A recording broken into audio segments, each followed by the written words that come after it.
Ashley Cox, welcome to the Story Engine podcast. Hi, Kyle. Thanks so much for having me today. I'm really excited to be here. Ashley, will you introduce yourself to my audience by telling us a story about a moment or a time that's really defined who you are, how you show up in the world, and what you're doing today? Absolutely. I spent the first 10 years of my professional career in the corporate world. And as a manager in the corporate world, I worked with huge teams of people, 250, 350 employees. And a lot of the people that I worked with, it was in a very male-dominated industry. It was very entrenched in history, and we've always done things the way that we've always done them. And so, as a 22-year-old young woman coming into the workforce and coming into a leadership role, it was always the story of, well, you can't be, too compassionate. People will take advantage of you. Or don't be such a softie, Ashley. People are going to treat you like a doormat. And so I was told to essentially brush off these characteristics of compassion and empathy and being a nurturer, which are all very natural instincts for me, and just toughen up. You got to put on your big britches and just come to work and be tough. And so for so many years in the beginning of my leadership journey, I thought that that's how I had to be. And so I even remember a specific moment when somebody said we were taking personality assessments. I worked in HR for many years in corporate, and we were taking personality assessments, and I had scored the highest out of anybody in the room on empathy. And I remember one of my coworkers looking at me and saying, "Wow, you have a lot of empathy. How do you even make it?" And I was like, "I'm not empathetic."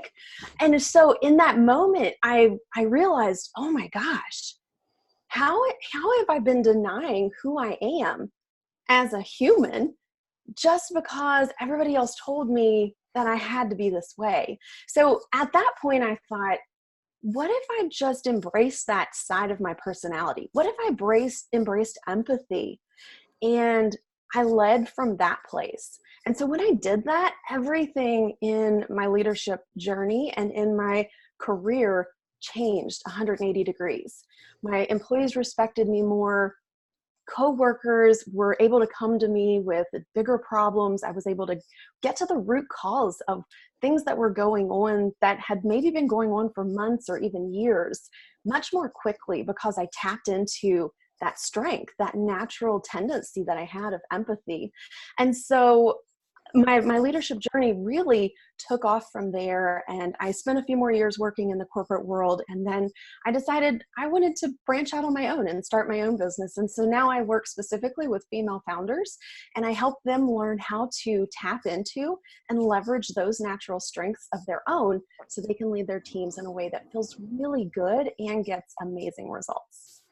I love that, and I think it's a very undervalued skill in especially in corporate, but I still think in a lot of entrepreneurial worlds we want to, there's a very big focus on results and bottom line and creating things, and having empathy in some ways doesn't immediately seem like that.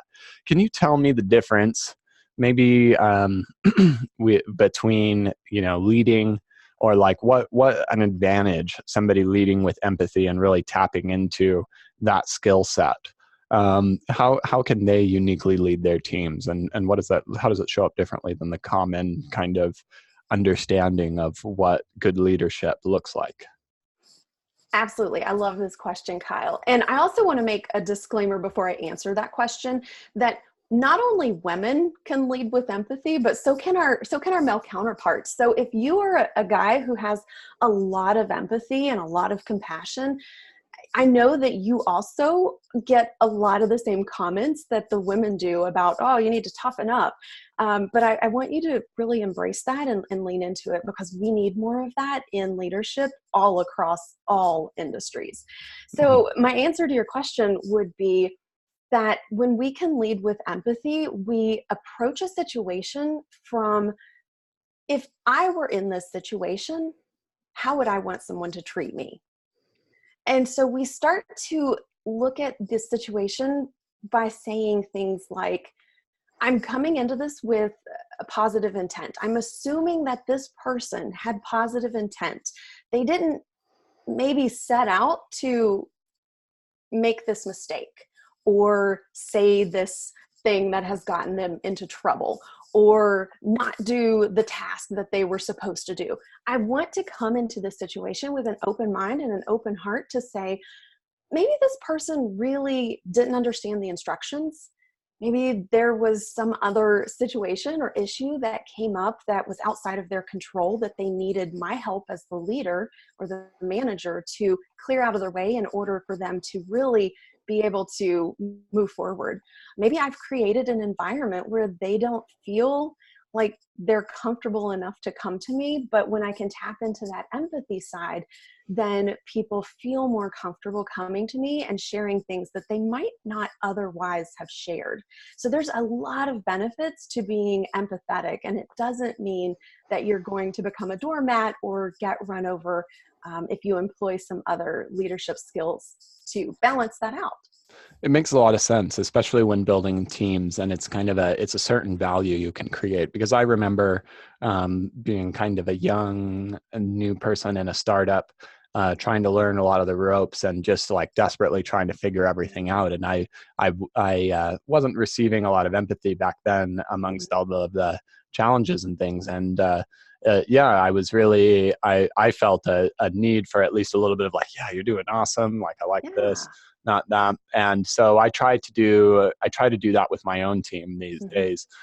Even if they make a mistake, but again, just letting them know, hey, I'm grateful, that you're working for me. I'm grateful for these contributions, and just giving them an ability, or again, I think just simple reminders like that and acknowledging the value that people are adding can really inspire a lot of loyalty and creativity and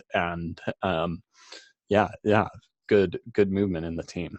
Yeah, absolutely. Absolutely. And I always like to remind my clients and my audience in general that none of us are exempt from making mistakes.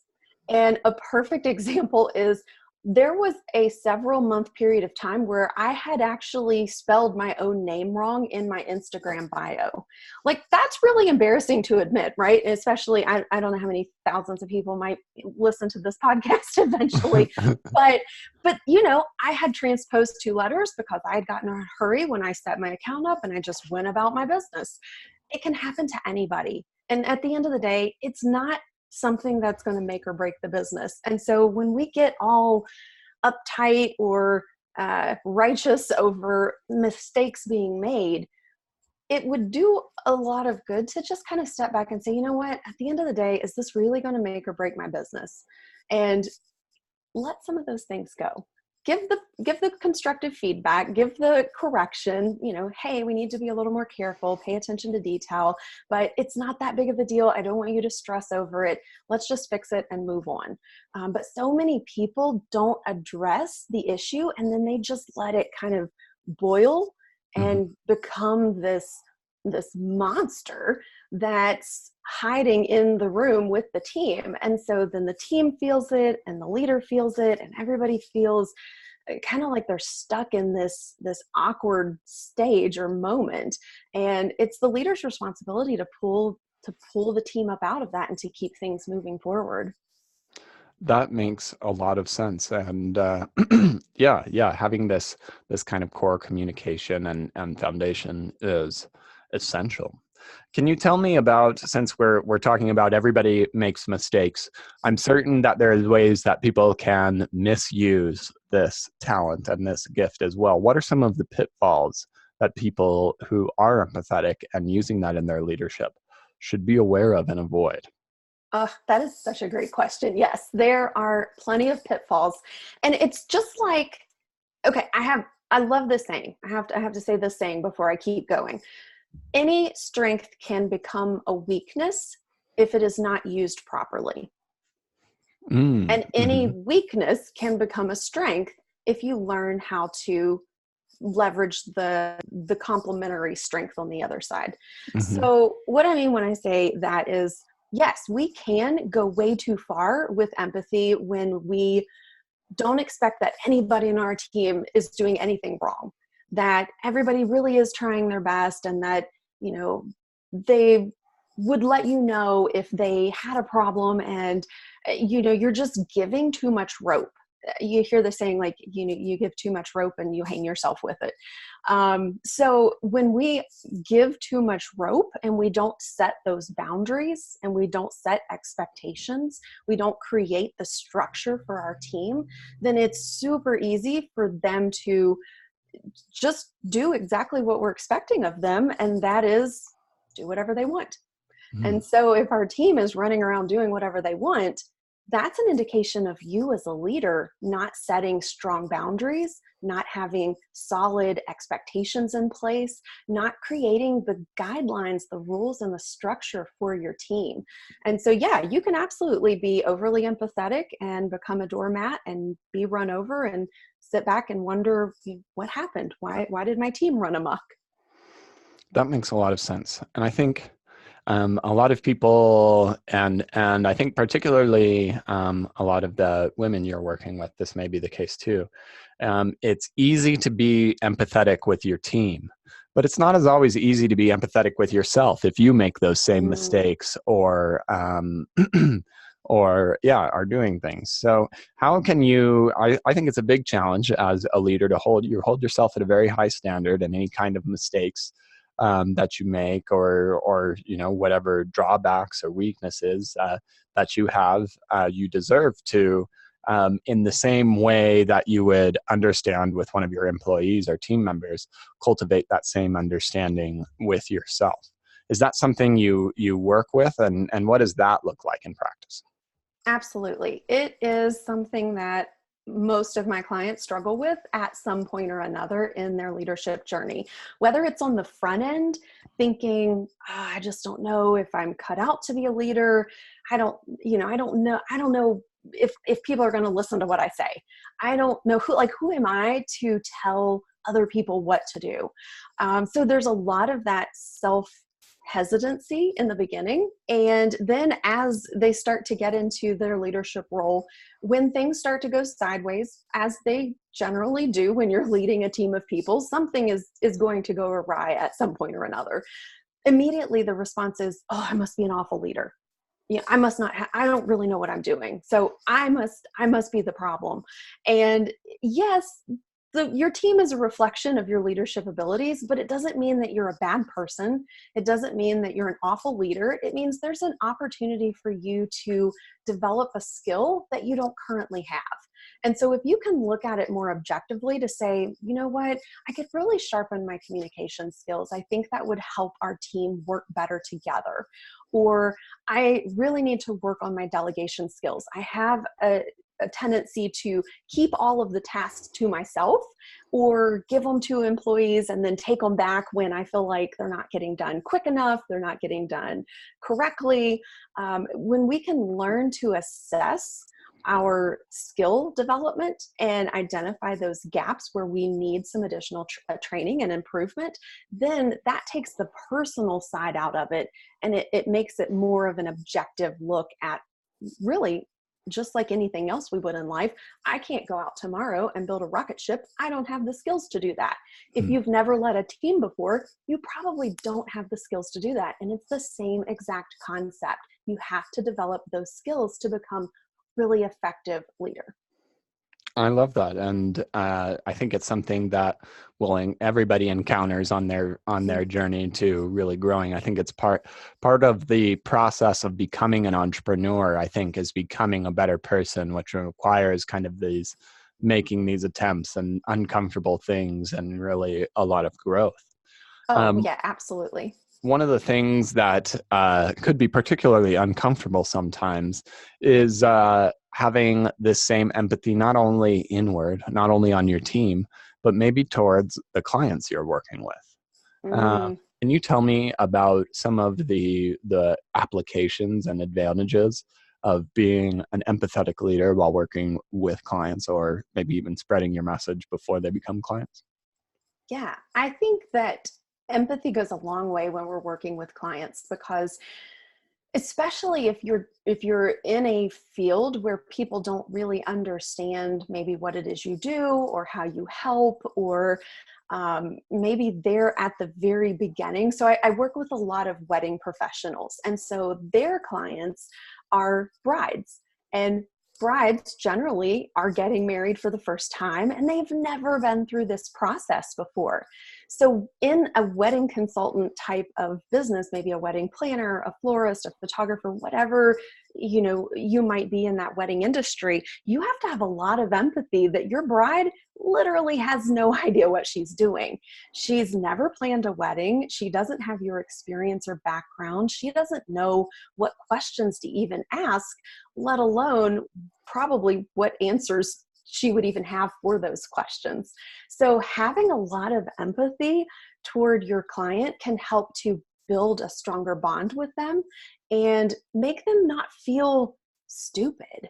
I think a lot of times we hear things out there, like, oh, customers are stupid, or they don't really know. Yeah, they don't know. They're ignorant in the true definition of the word. They just don't have the knowledge that you do. And sometimes we get so far ahead in our professions or our industries that we forget what it's like to be new. We forget what it's like to not know the basics. And that can really damage your relationship with your customers if they're feeling small or belittled, or that they're frustrating you, or that they're always wasting your time. So it's a really fine line to walk, to be empathetic, but also not overly empathetic to where then they start taking advantage of you, and you've got scope creep and all of these other negative side effects of being overextending in your empathy. Talk about scope creep for a little bit, because as an agency, as somebody skillful, this is something that we are inevitably going to face, whether we're empathetic, whether we're not empathetic. I think there are some clients out there who will always try to push the boundaries, and God bless them. We have empathy for them too. But tell me what that situation looks like, and how can people tactfully navigate that?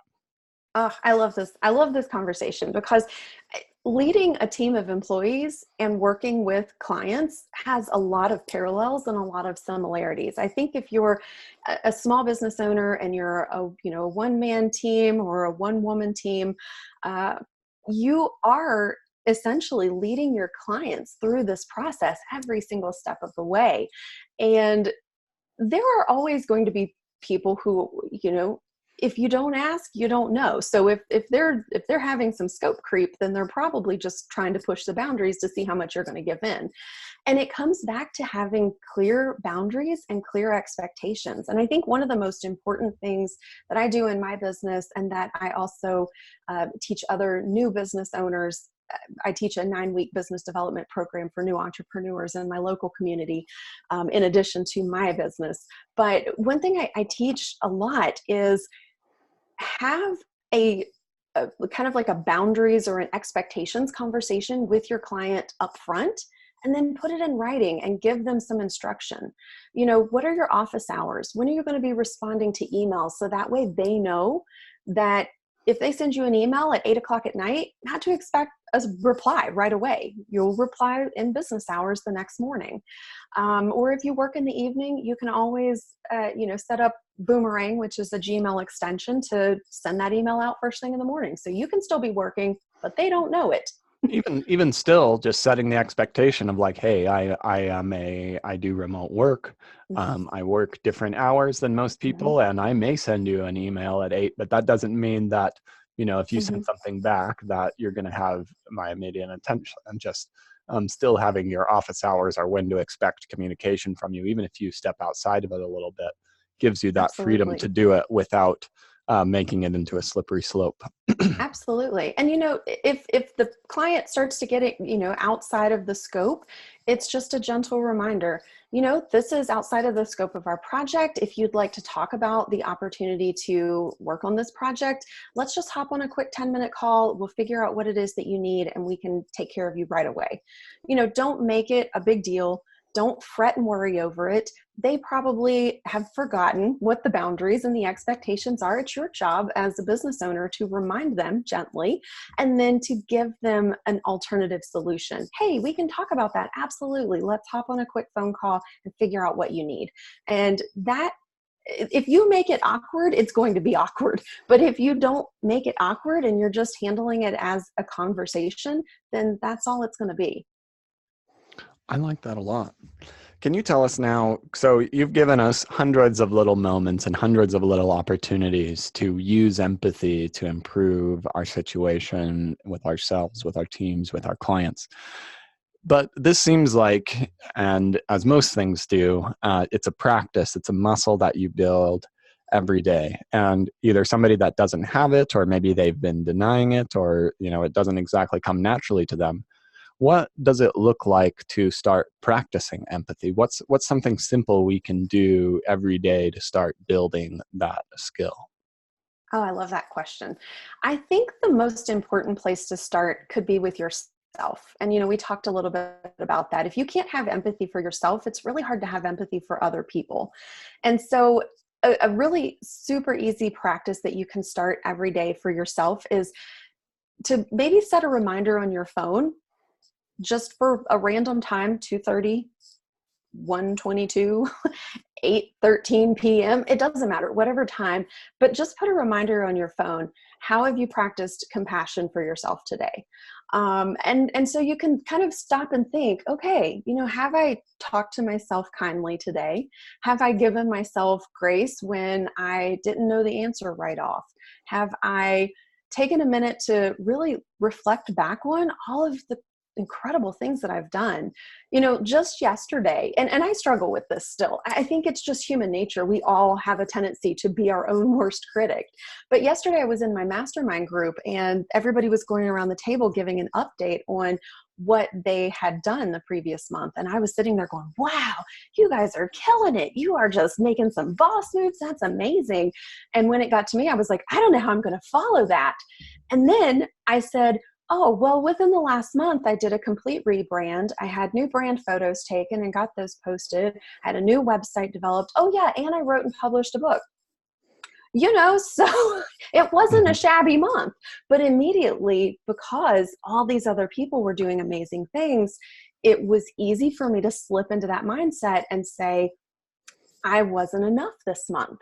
Mm-hmm. And so I immediately caught it and said, wait a second. I killed it this month. I did some really amazing things, and I'm really freaking proud of that.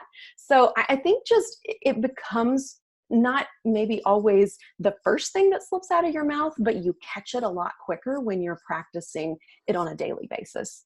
I like that. And acknowledging your wins is a really big thing, because I think as entrepreneurs and high achievers, we kind of do these things. And as we're doing these things, we're like, well, it's just, what I did every day, and it's not really that big of a deal. But often, these great things are happening. And if you don't give yourself the opportunity to acknowledge and enjoy what you've been creating and doing, then you end up burning yourself out. Absolutely. Can you tell me about a time where you really didn't want to use empathy, but you were like, oh, I'm going to trust it and do it, and then it turned out to be a really good choice? Oh gosh, I feel like there's probably 100 examples I could give you about that particular situation. I would say there was definitely, there was this employee that I feel like I mentioned earlier, I worked in human resources for most of the time that I was in corporate America, about 8 of the years that I was in corporate.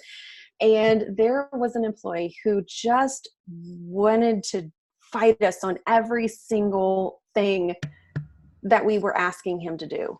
I mean, it was, he was a front end bagger. And so, I worked in a grocery industry, and we'd ask him, hey, could you go out and get some carts in? Isn't it so-and-so's turn? Like, I just don't want to go get them. Okay, no, we need you to go get the carts. And it was just thing after thing after thing after thing, from little things like, hey, go get the carts, which is your job, to, hey, I need you to clean the restrooms. They're a disaster, which nobody wants to do. That's the worst job. to, refilling bags on the front end, to taking a product back. So all the thing, everything, single thing. And so I just was done. Like, I was at the end of my rope. I thought, oh my gosh, if he complains one more time, I'm just going to fire him. I just can't deal with this guy anymore.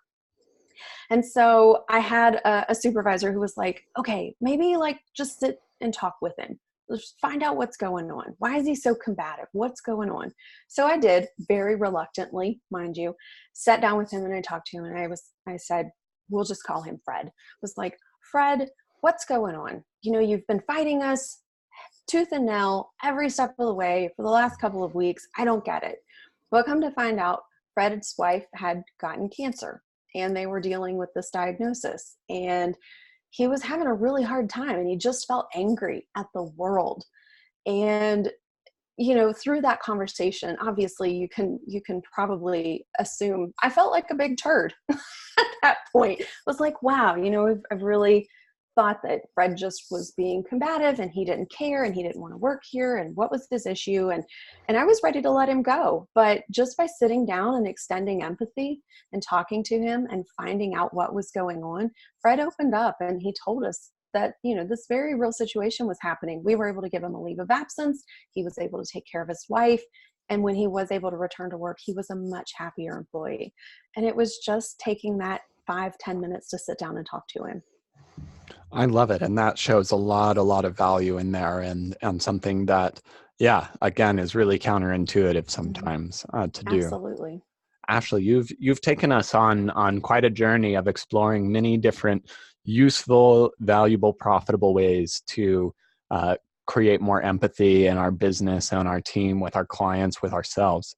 And there's been a lot of value in this. I want to invite you to share any closing thoughts with us, and then let us know where we can go and contact you and maybe dig deeper into our own empathy practices. Thank you so much. I really appreciate those kind words, Kyle. And I would encourage everybody to look at your journey with empathy, whether it's with yourself, your clients, or your team members, as a very profitable venture. Because when we can be kinder to ourselves, we have the courage and the confidence to do more, to step into bigger roles, to take bigger risks, bigger chances. When we have more empathy with our clients, we have the opportunity to create loyal clients for life who trust us infinitely, who refer their friends and families because they know that we have their best interests at heart. And when we have empathy with our team members, we might just have the opportunity to save an employee who might be on the verge of maybe being fired. But when we have empathy for our employees, they will give it back to us tenfold, and creating loyal and engaged teams that are super passionate about you as a leader are going to take your business to heights that you've never even experienced. So I'll just leave you with those few little comments, and you can find me on my website at ashleycox.co. That is .co. And you can also find me on Facebook and Instagram, ashleycox.co. I tried to keep it pretty simple. So if you type that in anywhere, you should be able to find me. I love those .cos. I rep the .co these days as well. And you want to make sure, because it's yes, an easy one to mistake, but it's only 2 letters instead of 3. Way better, everybody. Right. It's already shorter. Yeah. Ashley, thank you so much for joining us on the Story Engine podcast today.